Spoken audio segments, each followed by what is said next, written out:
এই 8 রাকাতের ব্যবসায়ী যারা আছে তাদের মূল টার্গেটই হলো মানুষের আমল নষ্ট করে দেওয়া। আজকে একটা হাদিস ব্যাখ্যা করে দেই।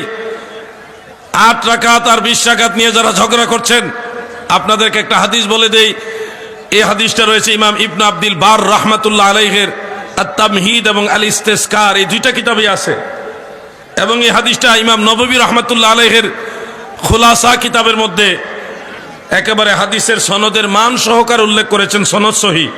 মোল্লা আলী কারির মেরকাতের মধ্যে আছে, হাদিসটা সনদ সহকারে বর্ণনা করেছেন ইমাম আবু বকর বাইহাকি রহমাতুল্লাহ আলাইহি তিনার দুইটা কিতাবের মধ্যে।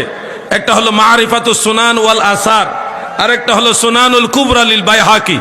এই দুইটা কিতাবে সনদ সহকারে হাদিস আনছেন। ইমাম জালালউদ্দিন সুয়ুতি হাদিসটাকে সহি বলেছেন, ইবনু হাজার আসকালানি সহি বলেছেন, ইমাম শিহাবউদ্দিন কাস্তালানি সহি বলেছেন, ইমাম মোল্লা আলী কারি সহি বলেছেন, ইমাম হাফেজ ইরাকি জাইনুদ্দিন ইরাকি এটাকে সহি বলেছেন, এছাড়া ইমাম আব্দুল বাকি জুরকানি সহি বলেছেন, আর ইবনু হাজার আসকালানি তো ফাতহুল বারিতে সহি বলেছেনই। ইমাম ইবনে রজব হাম্বলি দামেশকি উনিও হাদিসটাকে সহি বলেছেন, আরো বহু ইমামই হাদিসটাকে সহি বলেছেন। হাদিসটা হলো কানু ইয়াকুমুনা ফি আহদে উমর ইবনুল খাত্তাব রাদিয়াল্লাহু আনহু 20 রাকাতান, অর্থাৎ হযরত ওমর রাদিয়াল্লাহু আনহুর জামানায় রাসূল পাকের সমস্ত সাহাবারা ঐকমত্য পোষণ করে, মানে কোন ধরনের ইখতিলাফ ছাড়া।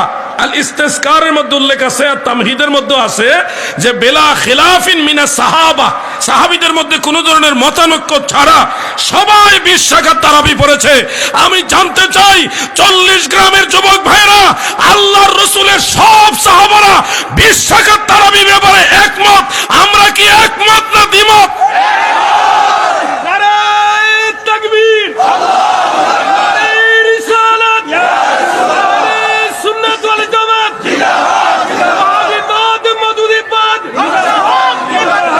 প্রিয় ভাইয়ারা আমার, এই কথাগুলো আপনাদের বলার উদ্দেশ্য হলো ডানে বামে যত ফিতনা আছে এরা কিন্তু আপনাদের আমল নষ্ট করে দিবে। তাহলে আমরা 20 রাকাত তারাবি পাইলাম একেবারে সাহাবায়ে কেরামের ইজমা ঐকমত্য দ্বারা। আমার প্রিন্সিপাল হুজুর আছেন, আরো আলেম ওলামা আছেন, আলিয়া মাদ্রাসার কামিলে ফিকহ বিভাগ একটা কিতাব পড়ায়, উসুলে বাজদাবি। উসুলে বাজদাবি পড়ায় কিনা হুজুর? এখানে ওই ফাজিল মাদ্রাসা এটার মধ্যে নাই, মানে ব্যক্তিগতভাবে থাকবে কিন্তু পড়ায় না, কামিল মাদ্রাসায় পড়ায়। ওই উসুলে বাজদাবির মধ্যে উল্লেখ রয়েছে সাহাবাই কেরামের ইজমা হলো হাদিসে মুতাওয়াতিরের সমতুল্য। অর্থাৎ সাহাবাই কেরাম যেই ব্যাপারে একমত, এটাকে যদি কেউ দ্বিমত পোষণ করে তার ঈমানই থাকবে না, সে আর জান্নাতে যেতে পারবে না। আমরা কি সাহাবীদের পথে আছি না নাই? সবাই বলেন আছি না নাই? তাহলে বলেন তারাবি কয় রাকাত? জোরে বলেন কয় রাকাত?